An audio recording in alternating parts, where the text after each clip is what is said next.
e ao que formou, por que me fizeste assim? Ou seja, por parte já de Miriam e do próprio povo, já começaram a questionar a soberania de Deus. Depois de tudo que ele fez, eles começam a questionar a liderança de Moisés, que voltou para o Egito com essa missão, a princípio todos satisfeitos, todos alegres, porque iam ser livres, todos agradecendo a Deus por tudo, por não ter sido atingido. Muitas vezes esquecemos de agradecer o que não acontece de ruim conosco. Todos os dias nós temos livramentos e nem percebemos, não é mesmo? A gente agradece pelo que ganha, pelo que recebe, mas não agradece pelo que não aconteceu. Porque a gente vê acontecer com os outros todos os dias no mundo inteiro. A gente deveria pensar também em agradecer pelas coisas que a gente não sabe, que poderia ter acontecido, pelas coisas que não aconteceram de ruim conosco, pelo livramento que a gente tem. Então, depois de tudo isso, eles resolvem reclamar, estar insatisfeitos, e assim já inicia a reclamação, não só do povo, mas também já começa a aflorar no coração de Miriam um sentimento de inveja.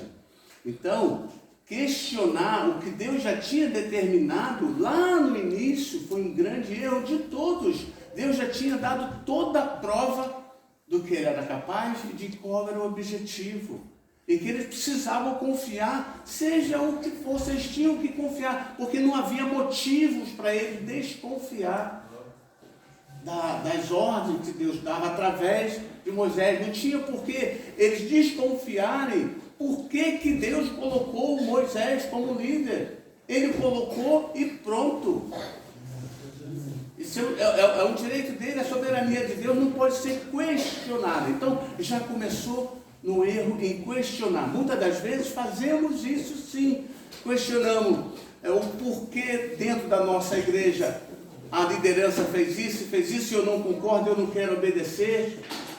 Aquela liderança está ali porque ela tem que estar, porque alguém maior colocou ela lá. Muitas vezes questionamos dentro do nosso ministério, do nosso departamento, coisas que temos que fazer que muitas vezes não concordamos.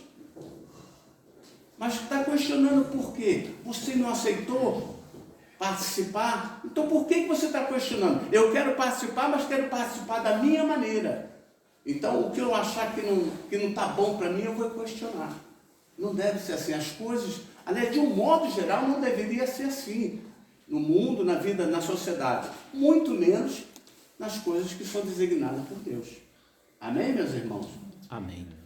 Esse motivo de confronto, normalmente eles nascem por causa de uma insatisfação. O povo começou a ficar insatisfeito porque está faltando isso, porque só estavam comendo isso, porque só tinha pão, porque já estavam enjoados de pão. Ou seja, e um vai comentando com o outro, um que tem uma influência maior do que o outro, e não foi diferente no caso da Miriam, que não só influenciou a Arão, mas que os dois já estavam influenciando, contaminando o povo de maneira negativa. É verdade. Então, a ingratidão de todos já começa a ser um grande mal. E tinha uma intolerância, principalmente de Arão e de Miriam, em relação à mulher de Moisés, que era uma cuxita, ela não era hebreia. Então, eles achavam que não deveria ser assim. Mas Deus já tinha aprovado a mulher de Moisés antes dele voltar. Então, mais uma vez, eles não tinham que questionar sobre a legalidade, a legitimidade de Moisés de tê-la como esposa. E mais uma vez criou-se, por causa da intolerância, muitas vezes a gente não aceita uma ordem, não aceita algo que já foi determinado. Muitas vezes dentro da sua própria família, o que já é determinado pelo seu líder, pelos seus pais, ou pelo seu irmão mais velho, ou seja, quem estiver liderando aquele grupo, já está determinado. A gente não tem que ser intolerante com as coisas. Por isso a palavra sempre diz que é necessário estar vigilante, que é necessário estar em espírito. Por quê? Porque é através disso, através do Espírito Santo, que a gente adquire sabedoria para não despertar esse tipo de sentimento. seja em qual grupo for, principalmente no lar. É aquela velho fato que acontece, a pessoa fica chateada na hora, fica insatisfeito na hora e toma uma atitude sem pensar. Ou então fala o que não deve, se precipita. Por quê? Não está vigiando, não está orando, não está buscando estar em espírito, para que tenha a sabedoria de pensar, refletir antes de falar aquilo, ou de fazer aquilo. Amém, irmãos? Amém. Seguindo para o segundo subtópico. A primeira queixa.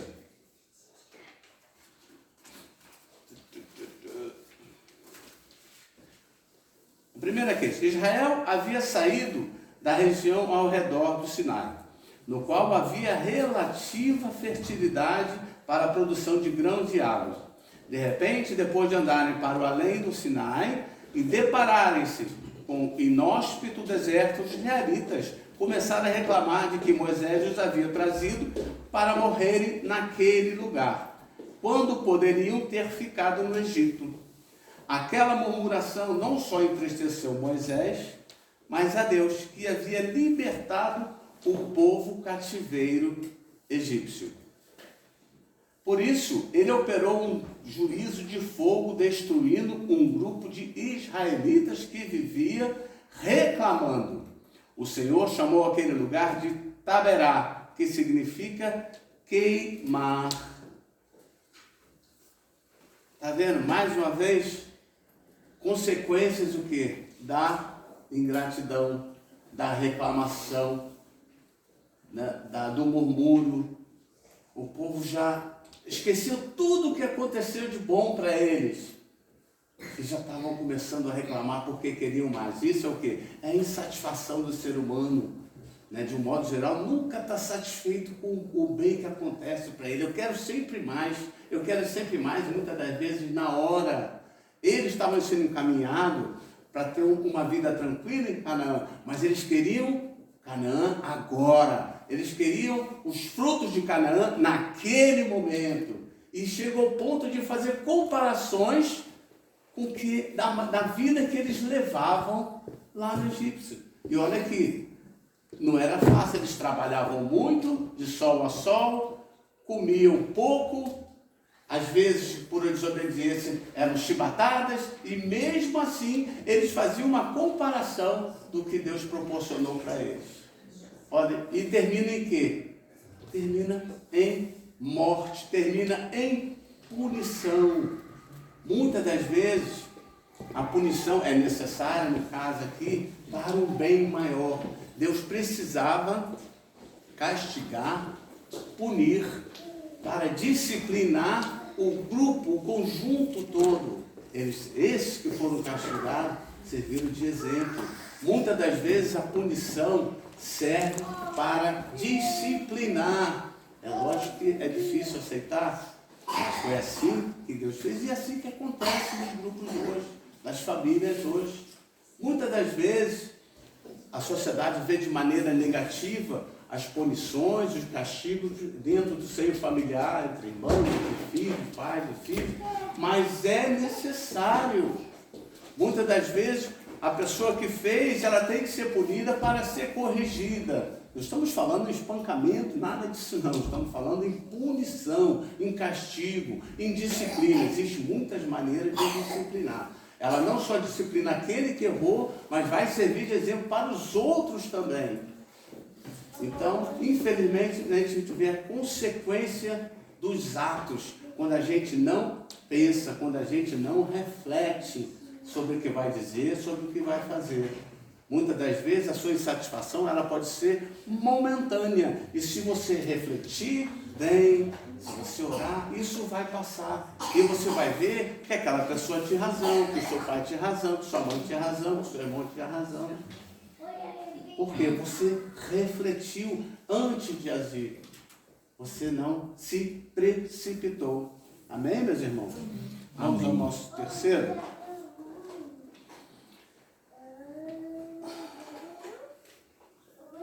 Segunda queixa. Após experimentar o juízo de fogo no lugar de se humilhar diante de Deus, o povo começou a murmurar. contra o maná, que a cada manhã Deus enviava, e a lembrar com saudade dos alimentos do Egito. Facilmente esqueceu-se de todas as privações experimentadas como escravos no Egito. Esse povo esqueceu-se também dos milagres operados pelo Senhor, quando abriu o Mar Vermelho, quando transformou a água amarga em água doce, e outros muitos milagres. A murmuração nos faz esquecer das boas coisas vivenciadas. Está vendo, meus irmãos, o que acontece? Olha só, vamos ver o que nos diz 1 Coríntios, capítulo 4, versículo 7.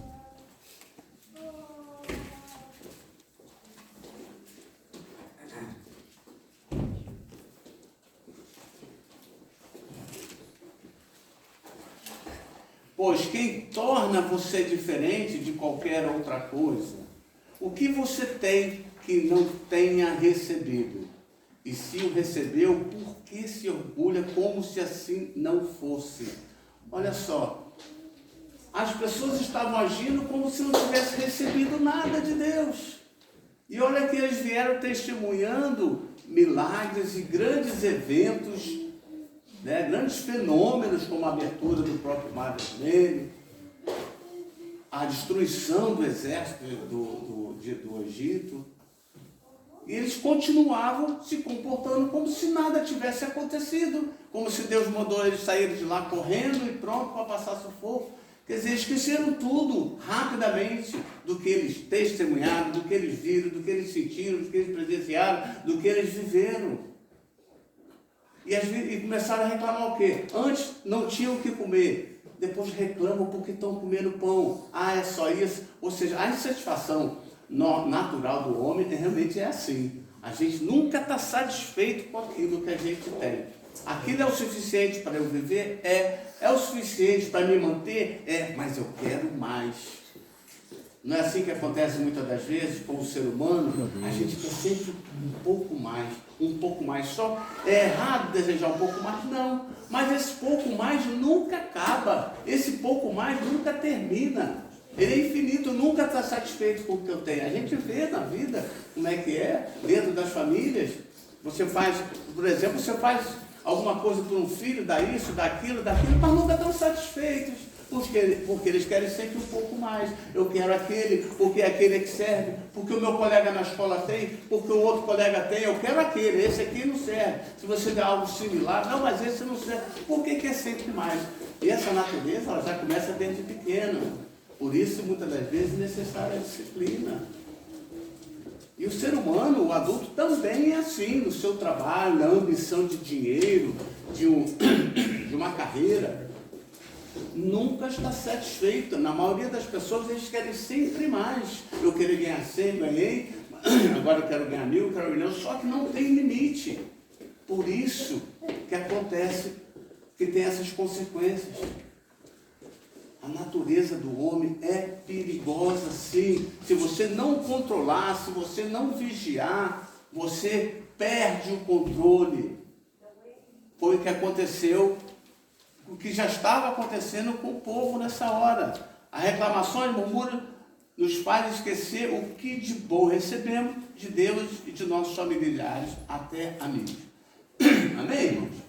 Amém. Vamos ao quarto. Terceira queixa. No capítulo... Só um minuto. Terceira queixa. No capítulo 12, após todo um contexto de murmuração apresentado no capítulo 11, do texto que foi lido aqui, de Números, temos a rebelião de Miriam e Arão contra a liderança de Moisés. Trata-se de uma rebelião na família de Moisés. Arão e Miriam, em primeiro lugar, Miriam e Arão não aceitavam o casamento de Moisés com uma mulher cuxita. Aí já entra a intolerância por parte dos irmãos, que por não ser de nenhuma família hebreia, mas da descendência de Cã, filho de Noé. teve muita resistência de aceitação, pois esse povo era considerado vil e desprezível. Quer dizer, eles foram intolerantes em aceitar a esposa de Moisés, esquecendo que ela já tinha sido aprovada por Deus. Ele já tinha conhecido, ele já tinha casado com ela, já estava aprovada, eles não tinham que questionar, independente de detalhes, porque ela era de outro povo, de outra região. Isso, na realidade, isso era um motivo que eles tinham para reclamar. Muitas das vezes, até de maneira lícita, legítima, a gente reclama de alguma coisa, mas a intenção não é legitimar aquilo, é reclamar. Então eu aproveito algo que, de certo modo, aparentemente, eu estou certo e vou carimbar em cima daquilo, eu vou afirmar, não, eu estou certo, mas realmente a intenção é reclamar, é ganhar ponto em alguma coisa. A intenção dele realmente não era a preocupação com a mulher com Chile, e sim já reclamar, colocar Moisés numa posição que, de certo modo, ele estivesse errado. Era mostrar a Moisés que eles também poderiam ter razão em algum ponto. Essa era a intenção dele. Por serem mais velhos, e principalmente por serem mais velhos, os irmãos mais velhos que Moisés, Miriam e Arão queriam ter um tratamento protagonista como o de Moisés. Em Números fala sobre isso. A inveja na família é um sentimento perigoso. Ou seja, eles já tinham uma posição de destaque. Um profetiza e um sacerdote. Ele testemunharam todo o poder de Deus e o chamado de Moisés. Então, em primeiro lugar, eles tinham que parar na hora, se eles refletissem melhor, porque tudo aquilo aconteceu porque Deus chamou Moisés lá atrás. Então isso já estava determinado. Então, e eles queriam ser pelo menos nivelado. Só que eles não tiveram esse chamado. Mas por ser irmão de Moisés, por ter uma posição, por ter acompanhado tudo o que aconteceu, eles se achavam no direito de estar no mesmo nível de liderança como tinha Moisés. Só que Deus faz assim. Eu chamo você para isso, você para aquilo, você para isso, e você simplesmente obedeça. Você questionar, porque eu também quero fazer eu quero exercer aquela função, eu quero exercer aquela liderança. Dentro da família, normalmente nós temos o pai e a mãe que tem a liderança da família. Os pais, seja os pais biológicos, de criação, os avós que entram como pais, seja o que for, tem uma liderança. Porque a natureza é assim, da família. E muitas das vezes, pessoas, familiares, filhos, questionam a liderança. O porquê? Muitas das vezes um irmão tem essa liderança, porque tem uma personalidade mais forte, porque foi preparado para isso, porque tem o espírito de liderança. E as pessoas não aceitam. E mesmo não tendo a capacitação para aquilo, elas querem exercer algo para o qual elas não foram designadas, para o qual elas não foram chamadas. A gente tem que prestar atenção no que para que a gente é chamado. A gente não pode exercer o que não fomos chamados, o que não fomos capacitados para isso. Dentro das famílias acontece isso. Cada um tem um jeito diferente, cada um tem uma personalidade, cada um tem uma capacitação diferente. E cada um vai fazer dentro do seu limite. Mas muitas vezes a gente não entende e quer ultrapassar. Aí vem discórdia, vem inimizade, vem reclamação, murmúrio, revolta, motim. Aí vem tudo. Porque depois que se aflora esse tipo de sentimento, as pessoas perdem o controle. Aí passam para agressão, xingamento, ficar de malcriação. Tudo isso acontece porque já se perdeu o controle. E principalmente, os pais também têm que ter sabedoria. Porque muitas das vezes o filho pequeno, o adolescente, realmente ele não tem essa consciência, essa maturidade. Então, os pais têm que ter sabedoria para lidar com isso. O ideal é que preste atenção desde o início, para que ele consiga parar, cortar, para que não piore, porque à medida que a criança cresce, vem a adolescência, a juventude vai ficando pior para você controlar isso. Quantos filhos revoltados saem de casa porque eu não aceito o ritmo dos meus pais, porque eu não concordo com isso? E muitas das vezes nós temos, infelizmente, uma influência negativa da sociedade em relação a isso. Uma influência nociva dentro do lar, trazendo novas narrativas, novas ideologias, novos pensamentos, novas filosofias. Então, os pais têm que se deparar com esse tipo de coisa e tem que ter muita sabedoria, tem que pedir muito a Deus para dar sabedoria, para como saber lidar com essa situação. Porque muitas das vezes, você apenas se impor por causa da sua posição não é o suficiente. Você tem que ter mais do que isso, você tem que ter sabedoria em lidar com a situação. Não é mesmo? Então, meus irmãos, vamos passar para o nosso segundo subtópico. Antes, aqui no nosso quarto ainda, eu gostaria de ler um versículo. Tiago 4:11. Tiago 4:11. Irmãos, não falem mal um dos outros. Quem fala contra o seu irmão o julga, e o seu irmão fala contra a lei e a julga. Quando você julga a lei, não está cumprindo, mas está agindo como juiz. Era o que estava acontecendo com a Miriam, principalmente em Arão. Eles sabiam que tinha sido determinado pelo próprio Deus. Se Deus determinou, é porque é lei.